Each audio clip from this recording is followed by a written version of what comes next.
ঈশ্বর এই পুরো পৃথিবী সৃষ্টি করছে। এই পুরো পৃথিবীতে যা যা কিছু আছে সব কিছু ঈশ্বর সৃষ্টি করছে। তাহলে সেই সাথে এই যে পুরো পৃথিবীতে যতগুলো ভাষা আছে এই ভাষাগুলো নিশ্চয়ই সেই সৃষ্টি করছে। এখন সে যখন এতগুলো ভাষা নিজে সৃষ্টি করছে, তাহলে এমন তো হওয়ার কথা না যে তার সাথে কথা বলতে গেলে নির্দিষ্ট একটা ভাষায় কথা বলতে হবে। তোমার ভাষাটা সে বুঝবে না।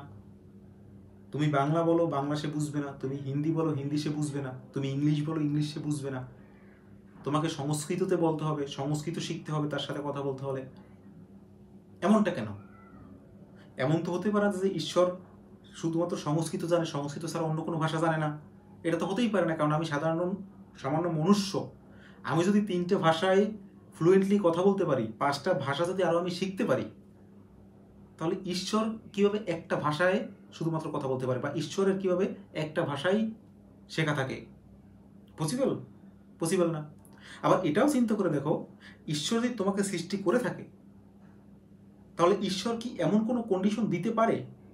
সে কি এতটা নির্দয় হতে পারে যে আমার সাথে কথা বলতে হলে আমার সন্তানদের এই একটা ভাষাই শিখতে হবে, এই একটা ভাষায় না বললে আমি শুনবো না? এমনটা হতে পারে? বিচার করে দেখো, তোমার নিজেকে প্রশ্ন করো, ঈশ্বর কি এতটা নির্দয় হবে যে আমার সাথে কথা বলতে হলে এই ভাষাটাই শিখতে হবে তোমাকে, তুমি যে ভাষায়, তুমি যে অঞ্চলে বড় হও না কেন? হতে পারে না, লজিক্যালি না। তাহলে এই যে সংস্কৃত, বিয়ার সময় সংস্কৃত পড়া লাগবে, কেউ মারা গেলে সংস্কৃততে মন্ত্র পড়া লাগবে, এইটা কেন? চিন্তা করে দেখছো কখনো? এই সংস্কৃততে এই যে মন্ত্রগুলা, এই সংস্কৃত বলাটা, এইগুলা একটা নির্দিষ্ট গোষ্ঠী বাঁচাই রাখে, কারণ ওইটা দিয়ে তাদের ব্যবসা চলে। ঈশ্বর তো ভাই, ঈশ্বরের সাথে কথা বলা হচ্ছে সবচেয়ে সহজ। আমি সবচেয়ে সহজে কথা বলতে পারি, নিজেকে সহজে কথা বলতে পারি ঈশ্বরের সাথে।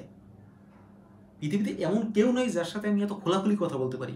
কিন্তু তোমার একটা আনন্দের দিনে, তোমার বিবাহের দিনে, বা তোমার একটা শোকের দিনে, যখন তোমার খুব ইচ্ছা হবে তার সাথে এভাবে সহজ করে কথা বলার, তখন মাঝখানে একজন এসে যাবে, যে এসে একটা সংস্কৃত ভাষায় বলবে যেটা তুমি বুঝতেছো না সে কি বলতেছে। তুমি তার উপরে ডাউট করতেছো, কিন্তু তারপরও কিছু বলতে পারতেছো না। এটা কেন? ঈশ্বর কি এরকম হবে? মোটেই না। এটা হচ্ছে ওই যে সংস্কৃত বলা যে ব্যবসায়ী যারা আছে, এরা এই জিনিসটাকে বাঁচাই রাখে। এটা একটা এখন ব্যবসায় রূপান্তরিত হয়েছে ভাষাটা, সংস্কৃত ভাষাটা। আদারওয়াইজ তুমি যদি ঈশ্বরকে ডাকো, সেটা সবচেয়ে কিভাবে ডাকতে পারো? তোমার কণ্ঠে, তোমার ভাষায়। এর চাইতে ভালোভাবে তো ডাকা পসিবল না। তুমি আরেকজন ভাড়া করা ম্যানেজার আইনা তার ভাষায় ডাকবা, আর তোমার নিজের গলা থেকে বের হবে, এই দুইটা ডাকার মধ্যে লজিক আছে কোথাও থেকে? হ্যাঁ, এমন হতে পারে যে যদি ধরেই নাও যে ঈশ্বর একটা ভাষা জানে, তাহলে ঠিক আছে। যেমন একজন ইংলিশ ক্লায়েন্ট বা একজন রাশিয়ান ক্লায়েন্ট, যে রাশিয়ান ছাড়া কোনো কথা বলতে পারে না, তুমি এখানে বাঙালি ব্যবসায়ী, এখন তোমার রাশিয়ান ক্লায়েন্টের সাথে কথা বলার জন্য একজন ম্যানেজার লাগতেছে, তাকে তুমি টাকা দিয়ে ভাড়া করে, যে রাশিয়ান পারে তাকে দিয়ে কথা বলাতেছো, তাহলে ঠিক আছে। সেক্ষেত্রে ধরতে হবে যে ঈশ্বর একটা ভাষাই জানে। আর তুমি যদি এটা ধরে নাও যে ঈশ্বর একটা ভাষা না, সবগুলো ভাষা জানে এবং জানার কথা, তাহলে ওই যে ম্যানেজারকে তুমি ভাড়া করতেছো টাকা দিয়ে সংস্কৃত বলার জন্য, তার কোনো দরকার নেই। প্রশ্ন করো, হিসাব করো, বের হবে।